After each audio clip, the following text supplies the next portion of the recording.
주셔서 하나님의 말씀을 보겠습니다. 이사야서 41장 8절 말씀부터 16절까지의 말씀입니다. 구약성경 1016페이지에 있습니다. 이사야서 41장 8절 말씀부터 함께 봉독하겠습니다. 그러나 나의 종 너 이스라엘아, 내가 택한 야곱아, 나의 봇 아브라함의 자손아, 내가 땅끝에서부터 너를 붙들며 땅 모퉁이에서부터 너를 부르고 내게 이르기를 너는 나의 종이라. 내가 너를 택하고 싫어하여 버리지 아니하였다 하였노라. 두려워하지 말라, 내가 너와 함께함이라. 놀라지 말라, 나는 내 하나님이 됨이라. 내가 너를 굳세게 하리라. 참으로 너를 도와주리라. 참으로 나의 의로운 오른손으로 너를 붙들리라. 보라, 내게 노하던 자들이 수치와 욕을 당할 것이요, 너와 다투는 자들이 아무것도 아닌 것 같이 될 것이며 멸망할 것이라. 내가 찾아도 너와 싸우던 자들을 만나지 못할 것이요, 너를 치는 자들은 아무것도 아닌 것 같고 허무한 것 같이 되리니, 이는 나 여호와 너의 하나님이 내 오른손을 붙들고 내게 이르기를 두려워하지 말라, 내가 너를 도우리라 할 것임이니라. 버러지 같은 너 야곱아, 너희 이스라엘 사람들아, 두려워하지 말라. 나 여호와가 말하노니 내가 너를 도울 것이라. 내 구속자는 이스라엘의 거룩한 이인이라. 보라, 내가 너를 이가 날카로운 새 타작기로 삼으리니, 내가 산들을 쳐서 부스러기를 만들 것이며 작은 산들을 겨같이 만들 것이라. 내가 그들을 까부른즉 바람이 그들을 날리겠고 회오리 바람이 그들을 흩어버릴 것이로되, 너는 여호와로 말미암아 즐거워하겠고 이스라엘의 거룩한 이로 말미암아 자랑하리라. 아멘. 이제 하엘 찬양단의 찬양이 있겠습니다.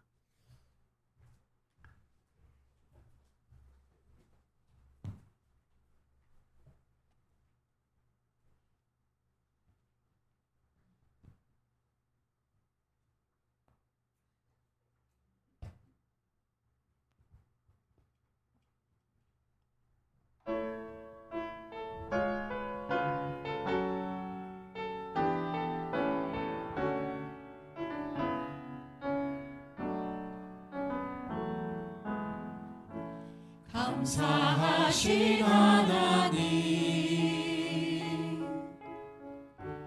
에베네셀 하나님,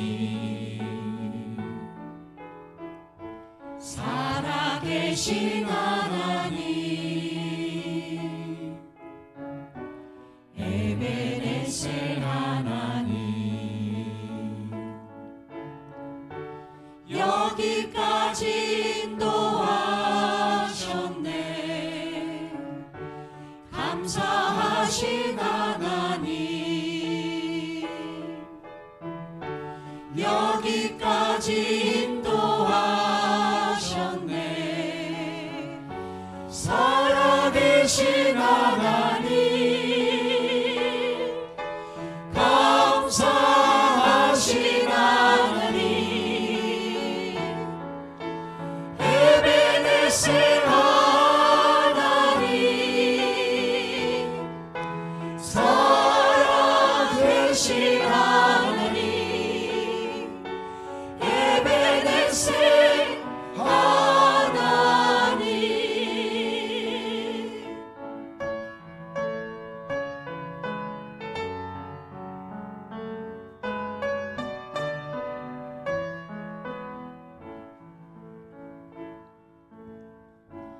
감사하신 하나님,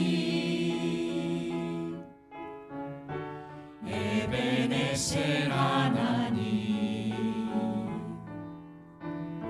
살아계신 하나님, 에베네셀 하나님, 장래에도 인도하시리. 감사하신 하나님,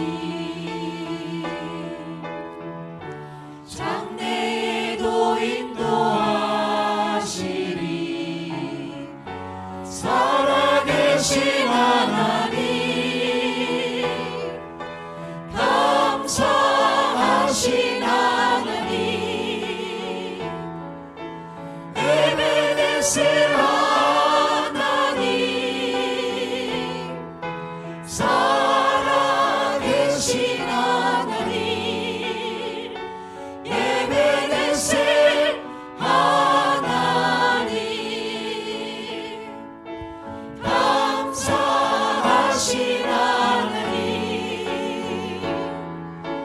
에베네셀 하나님,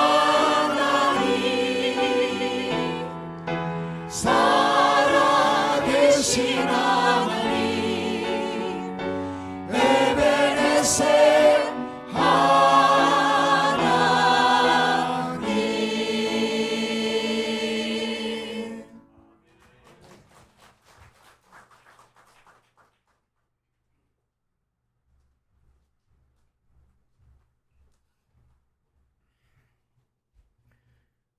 이종 격투기 선수로 세계에서 가장 유명한 선수를 얘기하면 러시아의 표도르라고 하는 선수입니다. 그 사람의 별명은 60억 분의 1. 지금은 세계 인구가 80억에 육박하니까 지금이라면 80억 분의 1이라고 했을 겁니다. 신체적인 조건이 너무 탁월하고 그 어떤 사람도 그와 맞서 싸워서는 이길 수가 없을 거라고 사람들이 생각을 해서 붙인 별명입니다. 그런데 그에게 기자가 질문을 했습니다. 당신에게 두려움이 있습니까? 라고 질문했어요. 그런데 이 효도르가 한 말 중에 답을 이렇게 했습니다. 다른 두려움은 없는데 내 가족에게 무슨 일이 생길까 봐 걱정이 된다. 자기가 힘이 제일 센데도 불구하고 자기 가족을 지킬 수 없다라고 하는 두려움이 있었던가 봅니다. 그는 2001년부터 2010년까지 자그마치 11년 동안 싸워서 전승을 했습니다. 28승, 1년에 세계 타이틀을 걸고 2번 내지 3번을 시합을 했는데 한 번도 안 진 겁니다. 그러다가 2010년에 베르둠에게 패하해서 그의 전승의 기록이 깨지고 그는 이종 격투기에서 사라지고 말았습니다. 사람은 자기가 잘 나가고 있을 때 그리고 내가 지금 잘하고 있다고 생각하고 있을지라도 언젠가는 그거를 잃을지 모르겠다라고 하는 두려움, 염려들을 가지고 있습니다. 학교 다니는 학생은 성적에 대한 거, 장래에 대한 거, 또 건강의 문제들, 내일에 대한 생각과 염려들이 사람들 마음속에 가득 차 있습니다. 오늘 우리가 읽은 말씀은 이사야 선지자가 남유다 왕국에 대해서 예언한 내용들입니다. 내용이 어떻게 보면 여러분 여호수아서 1장에 나와 있는 하나님이 여호수아에게 했던 말씀하고 비슷한 것 같은 느낌이 있습니다. 여호수아서 1장 9절에 여호수아에게 하나님이 말씀하신 거죠. 넌 두려워하지 마라. 담대하라. 내가 너와 함께함이라. 이렇게 말씀하시잖아요. 그런데 그때 이야기는 오늘 본문에 나와 있는 1장 41장 10절 말씀하고 비슷한 것 같지만 이야기하는 배경이 전혀 다릅니다.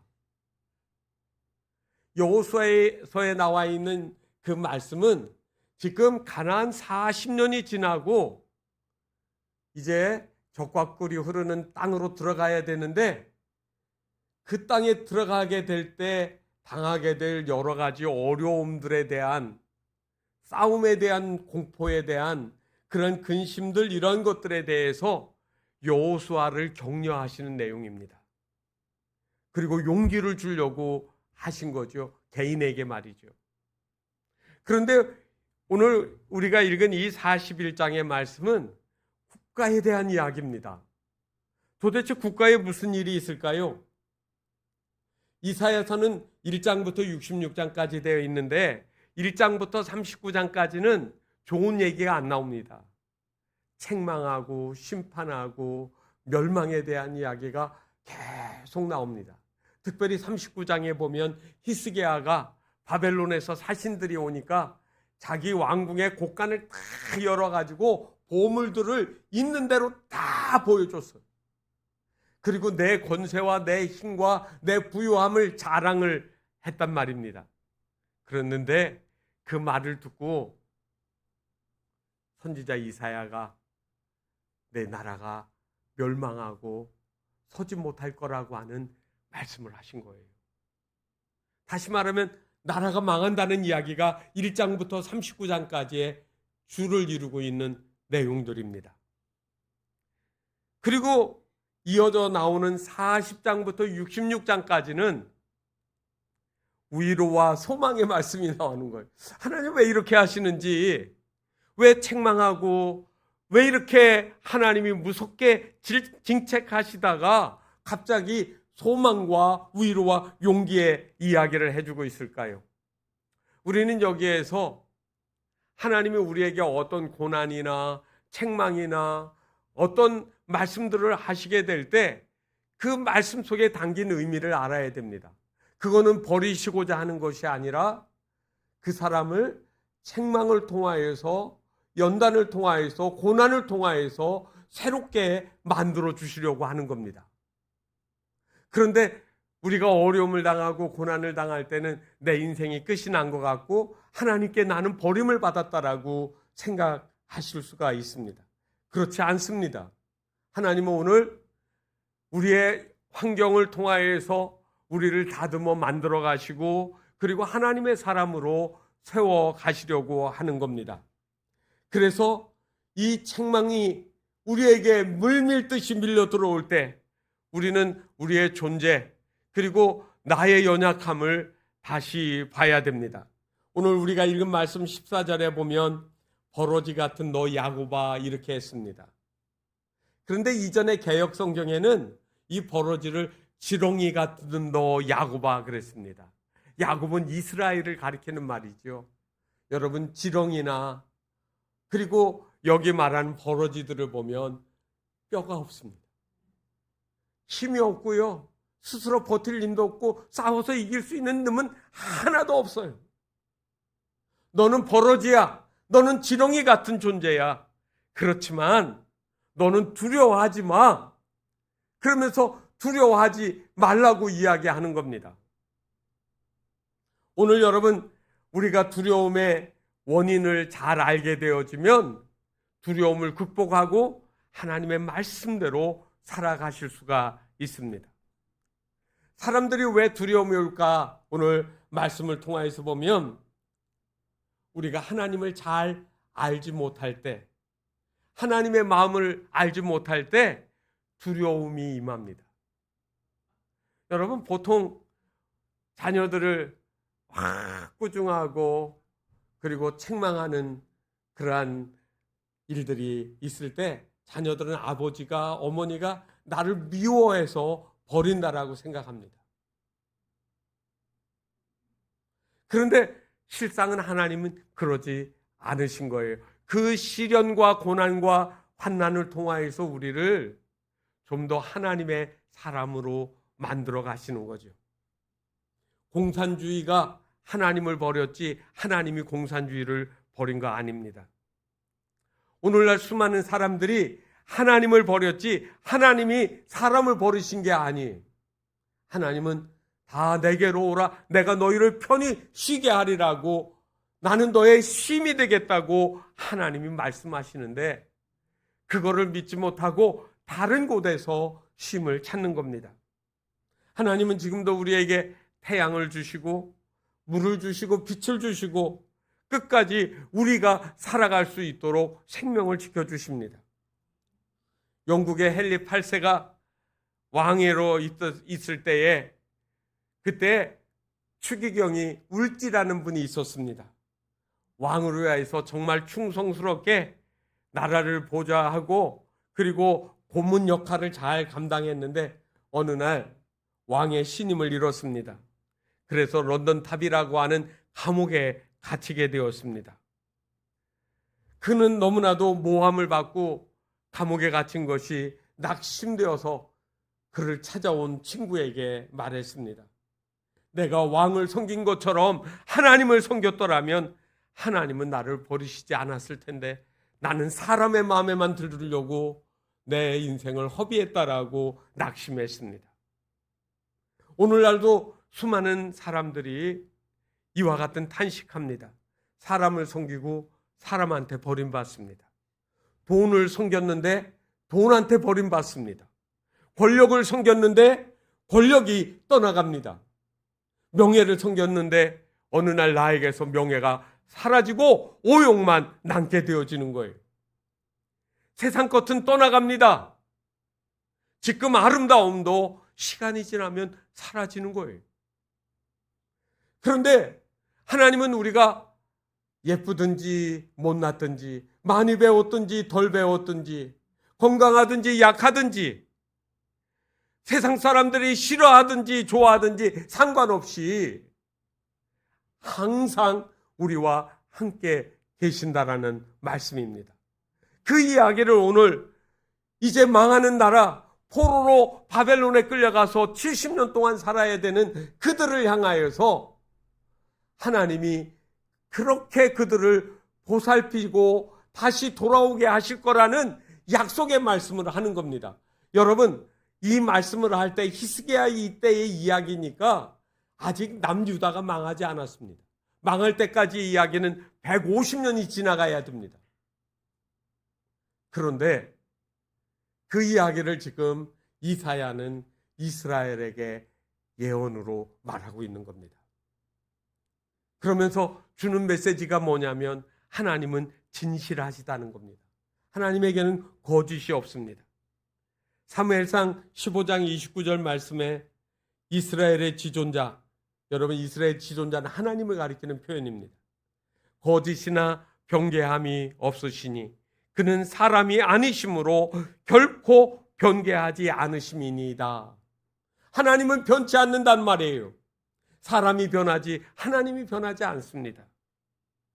부모가 자식에게 대하여 그 사랑이 변하지 않는 것처럼 하나님은 변하지 않으십니다.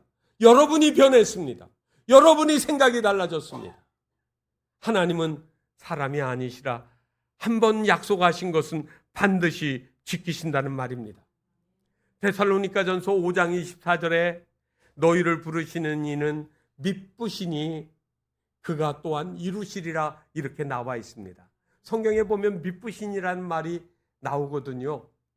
그런데 이 미쁘신이라는 말은 헬라어로는 피스토스고 영어로 말하면 페이스풀입니다. 다시 말하면 신실하다, 믿을만하다, 맡길만하다는 겁니다. 여러분들이 가지고 있는 재산을 은행에다 집어넣고 내 거 잘 관리하라고 맡길 수 있는 것은 은행의 신용도가 있기 때문입니다. 만약에 보리대금업자이고 그 사람이 변덕을 부리는 사람이라면 여러분 절대로 안 맡길 겁니다.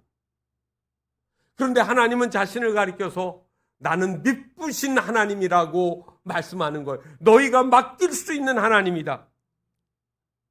하나님이 약속하신 것은 이루어진다.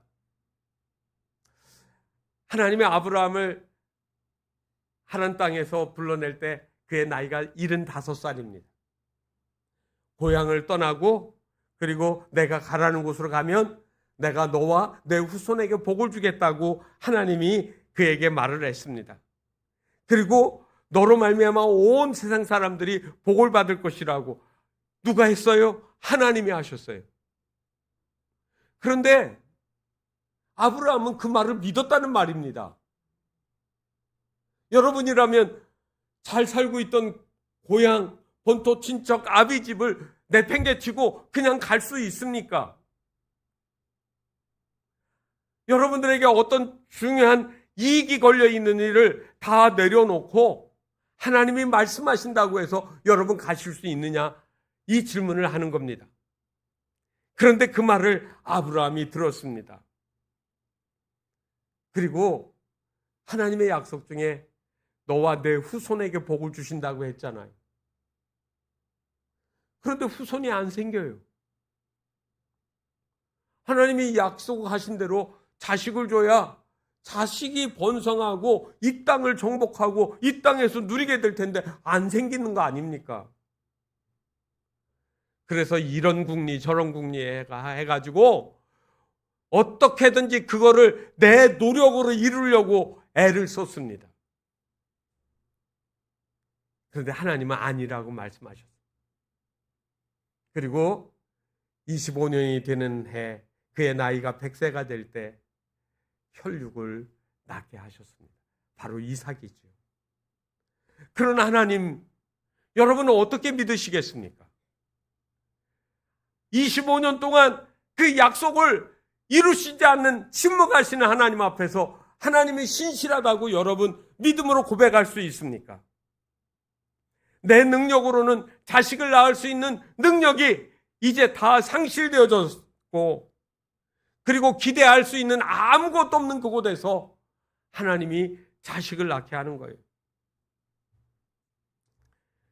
오늘 하나님은 바로 그러한 환경 속에 있는 이스라엘을 향하여서 너희들이 바벨론으로 포로로 끌려갈 것이고 70년 동안 살다가 다시 돌아올 거라고 얘기하는 겁니다. 여러분, 70년을 해외 나가서 살면 어떻게 될까요? 여기에서 모든 보따리 싸가지고 미국을 가고 저 영국을 가고 독일로 가고 먼 나라 가서 10년 살다가 한국 들어와 살 수 있을까요? 못 살아요. 문화도 생각도 경제도 다 달라지고 기반이 없어서 서기가 어렵습니다. 그런데 70년, 우리가 성경에서 그냥 70년 후에 너희가 다시 이 땅으로 돌아오리라고 하는 그 말은 그냥 하는 소리처럼 거짓말처럼 들려질 겁니다. 그런데 하나님은 그 약속에 대해서 내가 너를 도와주면, 그리고 내가 너와 함께하면 너희가 여기에 돌아와서 성전을 짓고 다시 나라를 세울 수 있다라고 말씀하시는 겁니다. 여러분, 여기에 차이가 있습니다. 하나님의 말씀에 대한 신용입니다. 하나님의 말씀에 대한 믿음입니다. 하나님이 약속하신 건 반드시 이루신다. 여러분들에게 하나님이 오늘 찾아오셔서 내가 너를 사랑한다, 내가 너를 붙들어준다, 너를 지켜준다, 너를 구원하고 영원한 생명을 준다라고 하면 아멘하고 믿으시겠습니까? 아니면 정말 그럴까요라고 반문하시겠습니까? 여기에는 하나님의 진실하심에 대한 나의 믿음의 문제가 있는 겁니다. 또 하나는 말 그대로 하나님께 맡기지 못하는 겁니다. 미국에 가면, 이번에 여행을 하면서 저는 이제 서부 쪽에만 있었는데요, 동부에는 뉴욕이 있습니다. 그리고 서부에는 제일 큰 도시가 로스앤젤레스입니다. 뉴욕에는 금융과 경제 중심지고요. 그리고 LA 쪽에는 영화 산업, 여러분이 아는 디즈니랜드도 있고요. 그리고 문화적인 그런 요소가 강합니다. 이 두 도시가 양쪽을 대변하지요. 그런데 이 두 도시가 외형적으로 보면 화려하고 다 큰데 차이가 있습니다. 뉴욕에는 여러분 100층짜리 이상이 되는 빌딩이 그 도시에 서 있어요. 그런데 로스앤젤레스 가면 50층 넘기가 쉽지 않습니다. 왜 그럴까요? 도시를 바치고 있는 기초가 다르기 때문에 그렇습니다. 뉴욕은 도시 전체가 암석덩어리라고 합니다. 그래서 100층 지어도 그것이 하등 문제가 없는 거지요. 그런데 아시는 것처럼 로스앤젤레스에는 지진도 많지요. 지반도 약하죠. 높이 지면 불안하니까 더 짓고 싶어도 못 짓는 거 아니겠습니까? 사람이 자기의 믿음의 집을 지으려고 할 때 어디에다 지어야 될지를 여러분 아시죠? 지혜로운 사람은 반석 위에다 집을 짓는다라고 예수님 말씀하셨습니다. 어리석은 자는요, 모래 위에 짓습니다. 모래 위에 지으면 비가 오고 홍수나고 바람이 불면 무너진다고 했습니다. 반석은 뭐를 말할까요? 베드로에게 이 반석 위에 내 교회를 세우리라고 했는데, 이거는 예수 그리스도를 나의 주, 나의 하나님, 내 구원의 하나님으로 믿는 믿음의 고백을 말하는 겁니다. 베드로에게만 있겠습니까? 저와 여러분 모두에게 이 반석의 믿음이 있어야 되는 겁니다. 그래서 오늘 말씀해 보면 두려워하지 말라, 내가 너와 함께함이라, 놀라지 말라, 나는 내 하나님이 됨이라, 이렇게 하나님이 반복해서 이야기합니다. 10절 말씀은 어떻게 보면 제일 중요한 이야기가 두려워하지 말라인 것 같고 굳세게 하리라, 도와주리라는 것 같지만 제 눈에는 누가 보였느냐? 하나님이 보였습니다. 내가라는 말이에요. 5번이 나와 있습니다. 여러분이 글씨를 세보면 실제로는 3개밖에 없어요. 그런데 내가 너와 함께함이니라 할 때 그 하나님이 너와 함께한다는 말이죠. 나는 내 하나님이 됨이니라고 했을 때 내가가 나왔습니다. 내가 너를 굳세게 하리라. 그 다음에 너를 도와주리라. 누가요? 하나님이. 내가예요. 내가가 빠졌지만 거기 내가가 있는 겁니다. 나의 의로운 손으로 너를 붙들어 주리라. 나의 의로운 손은 누굽니까? 하나님 나를 가리키는 말이에요. 5번이나 나는 너를 지켜주고 도와주고 너를 인도하고 너를 일으켜주고 내 생명이 나에게 있다라고 하나님 말씀하시는 거예요. 하나님 편에는 문제가 없습니다. 문제는 나에게 있는 거죠. 예수님께서 말씀하실 때 어린아이와 같지 않으면 하나님 나라에 들어가지 못한다라고 말씀하셨어요. 어린아이는 나를 믿어 그러면 단순하게 믿어버려죠. 아빠한테 갈 테니까 사탕 주고 나랑 같이 가자면 아이들은 그 말 믿어서 따라가는 겁니다. 그런데 어른들은 하도 쏘가보고 하도 어려움을 당하다 보니까 이 사람이 나를 사기치고 속이고 그리고 나에게 거짓말을 하는지 아닌지를 말을 듣는 순간 속으로 많이 굴려서 생각을 합니다. 그렇습니다. 세상 사실 때는 그렇게 살아야 안전합니다. 그러나 하나님의 말씀을 들을 때는 단순하게 말씀대로 믿으셔야 합니다.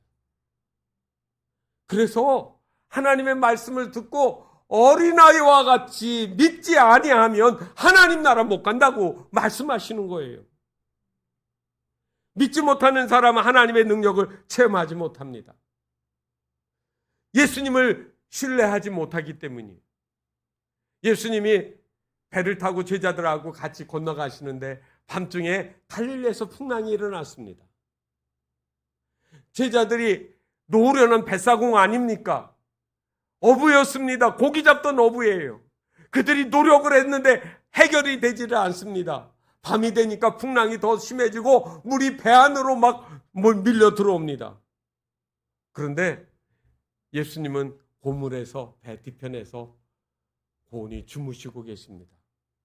저는 성경을 볼 때 예수님이 도대체 감각이 무디신가? 예수님은 흔들림을 못 느끼시는가? 이상하다 그 생각이 들었습니다. 그런데 말씀을 읽다가 깨달은 게 있습니다. 제자들에게 믿음을 가지라고 하는 말씀을 주시려고 한 거예요. 나와 함께 있는 배는 침몰하지 않는다. 제자들은 환경만 보았습니다. 바람만 보았고 파도만 보았습니다. 오랜 경험에 의지해서 살아가려고 했습니다. 제자들이 두려워서 마지막에는 예수님을 흔들어 깨우는데 예수님이 일어나셔서 하신 첫 마디가 뭐예요? 어찌하여 무서워하느냐? 믿음이 적은 자들아. 다시 말하면 믿음을 가르쳐 주려고 너희들의 인생이 흔들리고 시련이 오고 고난이 오고 역경이 온다 할지라도 나와 함께하면 망하지 않는다는 거예요. 죽지 않는다는 거예요. 너의 삶의 영원한 힘과 능력은 나 예수 그리스도의 이름을 믿는 자들에게 나타날 것이라고 말씀하는 겁니다. 오늘 믿음이 적은 자들아라고 말씀하시는 그 말씀을 우리가 들으면서 우리는 어떻게 해야 될까요? 내 믿음을 훈련해야 됩니다. 믿음을 훈련한다는 말은 무슨 말일까요? 어떤 농부가 산에 갔다가 둥지에서 알을 하나 가지고 왔습니다. 그거를 닭장에다 놓고 부화를 시켰더니 사이즈가 점점 커지는데 독수리 새끼예요. 독수리 알을 갖다가 집어넣은 거죠. 어느 날 하루는 친구가 놀러 왔습니다. 그 독수리 새끼의 모양이 특별하니까 저놈은 병아리 같지 않고 모양이 다른데 왜 저렇게 크지라고 질문했습니다. 그때 농부가 말합니다. 저놈은 닭이 아니야 라고 말했습니다. 그래, 내 눈에 보니까 저건 독수리 새끼야. 그 말을 듣고 농부가 또 이렇게 말합니다. 독수리긴 독수리인데 닭이지. 왜? 그랬더니 하는 말이 닭하고 자랐으니까 닭이야. 저 독수리는 날지를 못하고 아무것도 할 줄 몰라. 닭이랑 똑같아. 그렇게 말했습니다. 그 말을 듣고 무슨 소리? 친구가 하는 말이에요. 무슨 소리? 독수리는 독수리지. 어떻게 독수리가 닭하고 있다고 닭이 되겠니? 그래서 둘이 씨름을 하다가 실제로 한번 해보기로 했습니다. 닭장 안에 들어가서 독수리 새끼를 가지고 와서 바깥에서 높이 던졌더니 날지 못하고 뚝 떨어지는 거예요. 거봐, 내가 닭이라고 했지. 또 던졌습니다. 또 조금 퍼덕퍼덕 하더니 저만큼 가서 뚝 떨어지는 겁니다. 거봐, 헛수고 하지 마로. 그런데 그 친구가 한번 다시 또 던졌습니다. 푸득푸득 하더니 갑자기 이놈이 쫙 하고 날아가는 겁니다. 친구가 말합니다. 봐! 내가 독수리라고 했지. 여러분, 독수리입니까? 닭입니까? 그리스도인들이 세상 속에 섞여 살고 있다고 해서 세상에 속해 있습니까? 아니면 하나님께 속해 있습니까? 믿음의 날개를 펴고 여러분들은 하나님께로 날아갈 수 있습니까? 어려움이 닥칠 때 세상 사람들은 땅의 것들만 보는데 여러분들은 하나님을 보실 수 있습니까? 내 날개 속에는, 내 DNA 속에는 하나님의 자녀로 살아가는 에너지가 있는가 하는 말입니다. 우리에게는 하나님이 함께 하십니다. 그렇기 때문에 우리가 하나님의 자녀인 것을 꾸준히 확인하고 그리고 훈련하셔야 됩니다. 교회니까 저 목사는 날마다 성경 읽으라고 하고 예배드리라고 하고 하나님과 가까이 하라고 한다고 생각하지 마세요.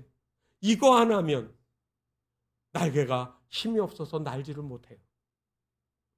우리가 하나님의 사람으로 훈련되려고 하면 기도하는 겁니다. 여러분, 우리가 하는 말 중에 무시로 기도하고 깨어서 기도하고 하는 말이 나옵니다. 무시라는 말은 시간을 정해놓고 한다라는 말이 아니라 언제든지 항상 어떤 곳에든지 기회만 주어지면 기도하는 거예요. 눈을 뜨고도 기도하세요. 위급한 일이 있을 때도 하고 기쁜 일이 있을 때도 하고 답답한 일이 있어도 하세요. 제가 이번 여행하면서 기도를 했습니다. 사실은 제가 아시아나 항공의 마일리지가 좀 많아가지고 그거를 쓰려고 여행을 하다 보니까 이 코스가 뺑뺑뺑뺑 돌게 환승을 여러 번 하는데 샌프란시스코에서 밴쿠버로 날아가는 그 환승하는 시간이 2시간이에요. 그런데 국제선에서는 요즘에 2시간 하면은 잘못하면 비행기 놓치고 공항에서 다시 고생 많이 해야 된다고 말을 들었습니다. 그래서 준비를 열심히 했는데 어쩌면 그렇게 하나님이 자를 잰 것처럼 시간마다 여행 전부가 그렇게 하나님이 함께 하시는 그런 것들을 마음에 느끼게 만들어 주셨습니다. 제 살아온 인생의 환경 속에서 어려운 일들이, 고난의 시간들, 기쁨의 시간들, 하나님이 저를 만들어가는 과정이었다라는 생각을 많이 했고 또 그러한 마음으로 교회를 바라보고 얼마나 감사했는지 모릅니다. 여러분, 믿음으로 훈련하지 아니하면 세상의 생각과 기준으로 보면 이해되지 않고 설명되지 않을 일들이 얼마나 많은지 모릅니다. 연습하지 않으면, 그리고 훈련하지 아니하면 좋은 용사는 만들어지지 않습니다. 그래서 특수부대라는 이 특수라는 이름이 붙으면 훈련이 더 세지게 마련입니다. 여러분이 하나님 앞에 높이 그리고 강하게 힘있게 쓰임받기를 원하십니까? 그러면 더 많은 연단이 필요합니다. 그거를 두려워하면 나약하게 무너지고 말고, 그리고 강한 적들을 대적할 수가 없습니다. 여러분의 대적은 누군 줄 아십니까? 집안에 있는 남편도 아니고 자식도 아닙니다. 공중권세를 주름 잡고 다니는 저 마귀입니다. 성경은 마귀를 피해 다니라고, 무서워하라고, 두려워하라고 하지 않았습니다. 성경에는 대적하라고 했습니다. 대적하려고 하면 내가 강하지 않으면 어떻게 이길 수 있습니까? 내가 강해지지 아니하면 이길 수가 없습니다. 표도로처럼 계속 훈련하면 상대방을 뉘어놓을 수 있는 것처럼 우리에게 하나님의 군사로 다윗과 같은 용맹함이 있으면, 여호수아와 같은 마음이 있으면, 모세와 같은 강인함이 있으면 어떠한 어려움도 이길 수가 있습니다. 토마스 도르세이라는 사람은 음악에 특별한 재질이 있었습니다. 특별히 피아노를 잘 쳤는데 12살 때부터 파티장에 가가지고 피아노를 쳐서 용돈을 벌기 시작을 했습니다. 그는 재능이 뛰어나서 많은 사람들에게 피아노를 잘 치는 사람으로 소문이 났습니다. 그리고 26살에 그는 네티 하퍼라고 하는 아름다운 아가씨와 결혼을 했습니다.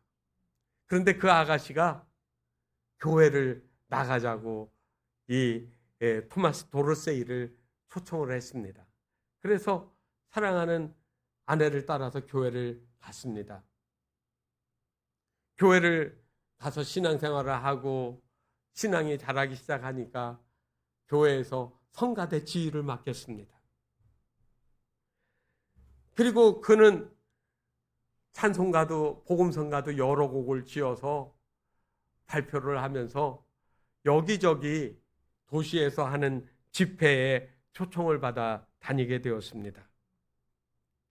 한 번은 세인트루이스에서 열리는 부흥 집회에 초청을 받아서 노래를 부르러 갔는데 집회 도중에 전보가 왔습니다. 아내가 죽었다는 전보가 온 겁니다. 그래서 급히 그의 집인 시카고로 돌아갔습니다. 아내는 사내 아이를 낳다가 죽었던 겁니다. 그리고 그날 갓 태어난 아기마저 죽고 말았습니다. 아내와 아기를 같은 관에 넣어 장세를 지내고 집에 돌아오던 도르세이는 밀려오는 슬픔을 억누르지 못하고 통곡을 했습니다. 그리고 이렇게 마음을 먹었습니다. 나는 더 이상 찬송을 부르거나 하나님을 믿지 않겠다. 앞으로 교회도 나가지 않을 거라고 마음을 먹었습니다. 며칠 후에 실망에 잠겨있는 그에게 친구가 와서 조용히 등허리를 두드려주고 그 작곡실 피아노 위에다가 종이 쪽지를 하나 놓고 나갔습니다. 친구가 간 후에 그는 피아노 위에 있는 편지를 열었습니다. 거기에는 시가 적혀 있었습니다. 시를 읽으면서 눈물이 쏟아지기 시작했고 그 시에 맞춰서 피아노를 치며 노래를 했습니다. 그리고 그거를 악보에 적었습니다. 그 노래가 주님여 이 손을 꼭 잡아 주소서 하는 노래입니다. 그는 다시 일어났고 그 찬양을 간증하면서 많은 사람을 일으켜 주었습니다. 두려워하지 말라. 내가 너와 함께함이라. 놀라지 말라. 나는 내 하나님이 됨이라. 내가 너를 굳세게 하리라. 너를 도와주리라. 참으로 나의 의로운 오른손으로 너를 붙들어 주리라. 여러분, 여기에 너를이라는 말에다가 이 말씀은 오래전 이스라엘에게 준 말씀이지만 여러분의 이름을 넣어 읽어보시기를 바랍니다. 하나님이 너를 붙들어 주신다. 하나님이 너를 일으켜 주시고 그리고 승리하게 해주신다라고 하는 약속의 말씀이 아닙니까? 하나님은 잘 될 때에도 함께 하시고 안 될 때에도 함께 계십니다. 기쁠 때에도 함께 계시고 슬플 때에도 함께 계십니다. 형통할 때도 함께 계시고 답답하고 억울하고 되는 일이 없을 때에도 함께 하시고 있습니다. 주님이 우리의 손을 붙잡고 가시는 그날까지 끝까지 주님과 함께 동행하시는 성도들의 삶이 되시기를 바랍니다. 이 시간 함께 찬양을 하겠습니다. 주님이여 이 손을 꼭 잡고 가소서. 이 약하고 피곤한 이 몸을 폭풍우 감소 개치사 빛으로 손잡고 날 인도하소서. 주님이여 이 손을 꼭 잡고 가소서. 약하고 피곤한 이 몸을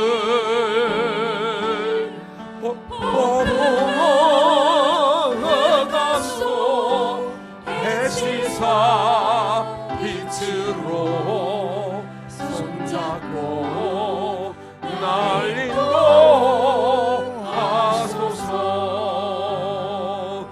인생이 힘들고 고난이 겹칠 때 주님여 날 도와 주소서. 외치는 이 소리 외치는 이 소리 길게 울리시사 손잡고 날 인도하소서.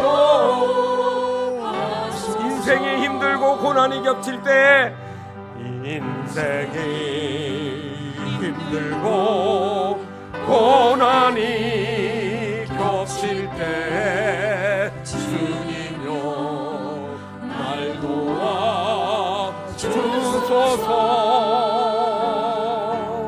외치는 이 소리 크게 울리시사 손잡고 날 인도하소서. 이제 함께 기도하겠습니다. 인생이 힘들고 고난이 겹칠 때 주님이 날 도와주시지 아니하면 나는 일어설 수 없음을 고백합니다. 하나님, 이 시간 우리에게 찾아오셔서 어려움을 당하는 성도들, 낙심하는 이들, 고난 때문에 하나님 이 앞에서 울부짖는 저들을 하나님 붙잡아 달라고 하나님 앞에 이 시간 간구하십시오. 하나님이 찾아오십니다. 하나님이 함께 하십니다. 하나님을 의지하십시오. 우리 함께 기도하겠습니다. 거룩하신 하나님 아버지, 인생이 힘들고 고난이 겹치고 수도 없이 많은 시련들이 우리 앞에 닥쳐와서 긴 세월 동안 저희들이 낙심하고 일어서지 못하고 방황하는 인생을 살아올 때가 많았습니다. 살아계신 하나님, 이 시간 저들 안에 함께하여 주시옵소서. 주님의 위로가 필요하오니 하나님 붙잡아 주시옵소서. 믿음의 용기를 더하여 주시고 하늘의 소망이 저희들의 심령에 가득가득 채워질 수 있도록 주께서 함께하여 주시옵소서. 그날에 주님의 나라에 저희들이 들어갈 때 하나님이 여기까지 날 인도하셨노라고 담대히 고백하며 감사하며 찬미하는 저희들이 다 되어줄 수 있도록 우리 하나님 일으켜 주시옵소서. 약한 자들을 일으켜 주시옵소서. 병든 자들을 치유하여 주시옵소서. 주님이여, 내 인생의 깊은 수렁텅이에서 내 모든 삶을 하나님 새롭게 변화시켜 주시옵소서. 우리와 함께하여 주시며 능력으로 함께하여 주시는 우리 주 예수 그리스도의 이름으로 간절히 기도하옵나이다. 아멘.